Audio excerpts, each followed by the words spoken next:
Remember, when measuring the windows, ensure you allow the required expansion gap of 5mm either side of the frame. This will give you room to square the frame in the opening. Care must be taken to ensure the structure is secure and it is safe to remove the existing window. Before any installation work is started, ensure to check the size, style and condition of the new window against the survey size and the actual aperture size.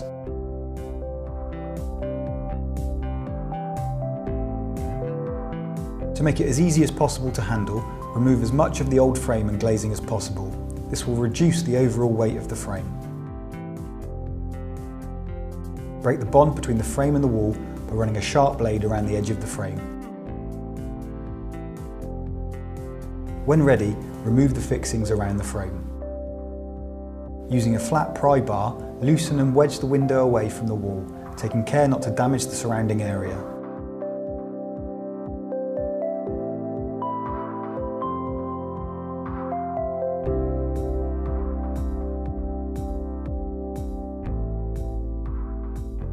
Once the window is removed, you'll need to clear off any sealant or debris left around the opening, removing any loose mortar and recheck the measurements.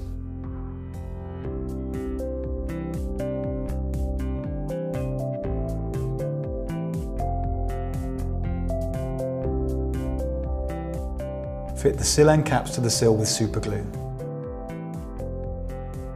The sill can either be straight cut to the width of the window frame, or in some cases, like this installation, rebaited to form a horn around the external brick as more of a feature.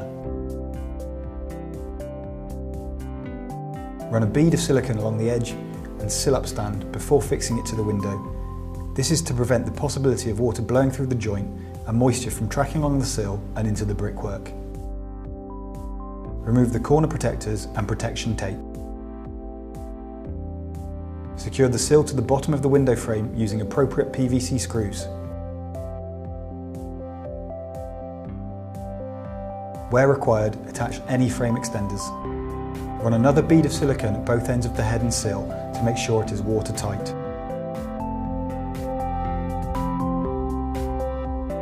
Carefully place the new frame into the opening, making sure it's central.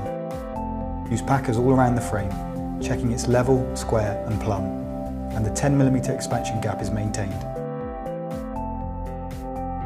Double check the frame is plumb and level before drilling fixing holes in the sides of the frame. Fixings should be 150mm from the top and bottom corners, and at approximately 600mm centres in between. Pre-drill the frames at the required spacing before fixing them in place with suitable fixings, taking care not to over-tighten them. Ensure the packers are used adjacent to each fixing. It's important that these packers cover the full width of the frame to prevent distortion when tightening the fixings. Additional fixings will be required to the top and bottom of the frames that are over 600mm in width. Apply silicone to the pre-drilled holes that are through the bottom of the frame before inserting the screw. This prevents water entering the frame. Once you've inserted the fixing screw, seal with more silicone to create the watertight seal.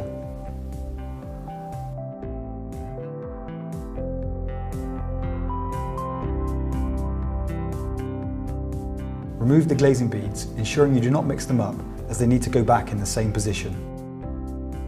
Any dirt or dust needs to be cleaned from the frame before the installation of the glass can begin.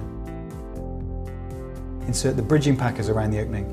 Failure to use these will mean water will not drain out of the frame, which could lead to unit failure. This is a fixed pane of glass, but opening casements will need to be toe and heeled. See our separate video for further details. Now install the glass against the bridging packers. You'll notice that there is a gap between the edge of the glass and the bridging packers. You will need to push glazing packers in these gaps, ensuring that the unit remains square and parallel in the aperture until it is firmly held in position. Once you are happy with the position of the unit and the packers, use silicone to secure the packers in place and prevent them moving. You can now refit the beads, ensuring they go back in the right place.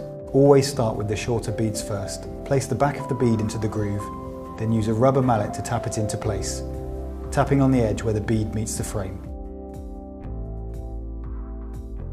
Once the glass is fitted, clean the glass and the frames to remove any dust before sealing the frame to the internal wall, or cut and fit any internal trims.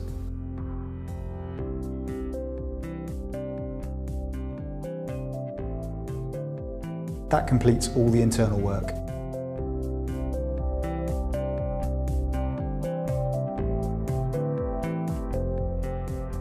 For a neat finish, Break off any excess length of the packers with the chisel before removing all protective tape from the outside of the frame. Ensure all dust is removed from the external surfaces and that the frame is clean.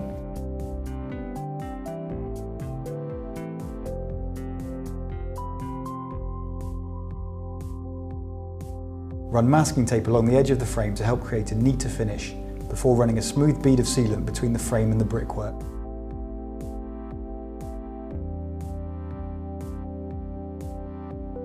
Always seal below the external sill. Fit external trickle vents if they are required. Check the operation of the window and make any adjustments needed before cleaning down the working area.